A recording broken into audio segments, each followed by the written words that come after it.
Assalamualaikum warahmatullahi wabarakatuh. Halo sahabat religi, gimana kabarnya? Semoga kita semua diberikan kesehatan oleh Allah Subhanahu wa Ta'ala. Amin, amin ya Rabbal 'Alamin. Perkenalkan, saya Muhammad Syarifuddin Zuhri, peserta Latsar CPNS Kementerian Agama tahun 2025, angkatan ke-22. Kesempatan kali ini saya akan memaparkan sebuah analisis nilai berakhlak pada tokoh panutan, yakni Kiai Haji Abdurrahman Wahid atau kerap dipanggil Gus Dur. Beliau adalah salah satu tokoh yang kerap kali atau setiap harinya mengamalkan nilai-nilai dari berakhlak yang merupakan core value dari ASN. Baiklah, kita awali dengan profil singkat dari Gus Dur. Gus Dur ini memiliki nama lengkap Dr. Kiai Haji Abdurrahman Wahid. Dia kelahiran di Jombang, Jawa Timur, 7 September 1940. Gus Dur lahir pada hari keempat dan bulan ke-8 kalender Islam tahun 1940 di Denanyar, Jombang, Jawa Timur. Putra pertama dari 6 bersaudara dari pasangan Kiai Haji Wahid Hashim dan Nyai Solihah Istri. Gus Dur wafat di Jakarta tanggal 30 Desember 2009 pada umur 69 tahun. Gus Dur adalah tokoh Muslim Indonesia dan pemimpin politik yang menjadi Presiden Indonesia yang keempat dari tahun 1999 hingga 2001.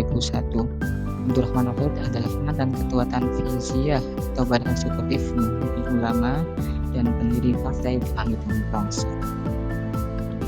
Nah, setelah kita mengenal profil singkat dari Gus Dur, kita beranjak ke menganalisis core value berakhlak pada Kiai Haji Abdurrahman Wahid. Yang pertama adalah orientasi pelayanan.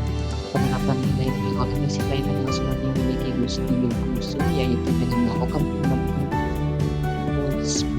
Ombudsman Indonesia dari pada tahun 2000 dengan Kepres Keputusan Presiden nomor 24 dan pada tahun 2008. Gus Dur berharap dengan pembentukan Ombudsman dapat mencapai pelayanan terbaik dan bersih dari pemerintah dalam adanya pelayanan yang mudah, cepat, murah, dan ringan untuk memastikan masyarakat sebagai pengguna layanan publik benar-benar memberikan pelayanan sehingga dapat mewujudkan good governance.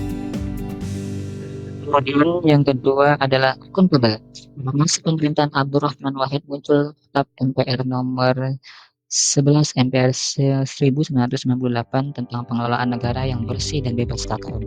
Pemerintahan Gus Dur kemudian membentuk badan negara untuk mendukung upaya pemberantasan korupsi, antara lain Tim Gabungan Penanggulangan Tindak Pidana Korupsi, Komisi Ombudsman Nasional, Komisi Pemeriksa Kekayaan Pejabat Negara, dan beberapa komisi lainnya. Pada masa itu, Kejaksaan Agung RI sempat melakukan langkah-langkah konkret penegakan hukum korupsi. Banyak koruptor terus kakap yang diperiksa dan dijadikan tersangka pada saat itu. Dengan pembentukan badan negara untuk mendukung upaya pemberantasan korupsi menjadi wujud dan nilai akuntabel yang telah dilakukan Pak Abdurrahman Wahid.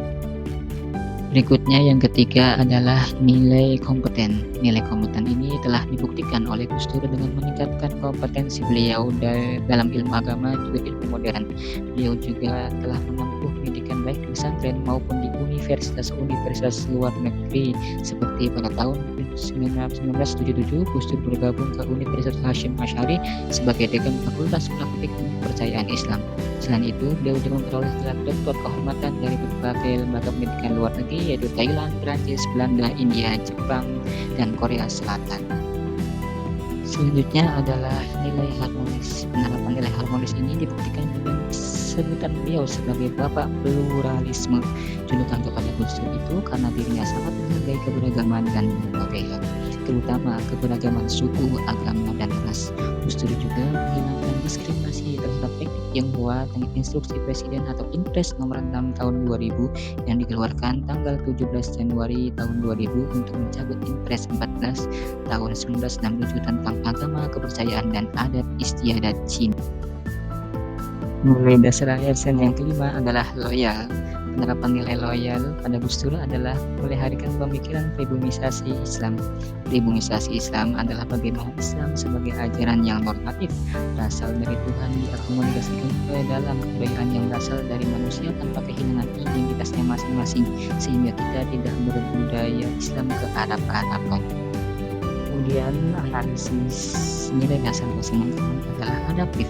Selama masa jabatan pertamanya menjadi ketua NU, Gus Dur fokus dalam mereformasi sistem pendidikan pesantren dan berhasil meningkatkan kualitas sistem pendidikan pesantren sehingga dapat menandingi sekolah sekuler. Dengan meningkatkan kualitas sistem pendidikan pesantren tersebut merupakan wujud dari nilai adaptif. Nah, nilai dasar adalah kolaboratif. Wujud nilai kolaboratif yang diterapkan oleh Gus Dur yaitu melalui diplomasi persatuan. Pemerintahan Gus Dur berupaya keras mendapatkan dukungan terhadap kedaulatan NKRI dari negara-negara lain dengan melakukan kunjungan dan perjalanan internasional lebih dari 80 negara. Selain itu, diplomasi persatuan pemerintahan Gus Dur menghasilkan dukungan dan mengakui atas integrasi nasional Indonesia dari pemimpin negara-negara seperti ASEAN, Jepang, RRC, negara Timur Tengah, dan sebagainya. Dan inilah beberapa sumber referensi saya yang saya gunakan untuk menganalisis nilai-nilai dasar ASN yang ada pada tokoh panutan saya yaitu Gus Dur. Demikianlah video tentang role model yang mengimplementasikan nilai-nilai dasar ASN yang bisa saya sampaikan. Semoga memberikan kemanfaatan dan keberkahan. Wallahul muwaffiq ila thoriq. Wassalamualaikum warahmatullahi wabarakatuh.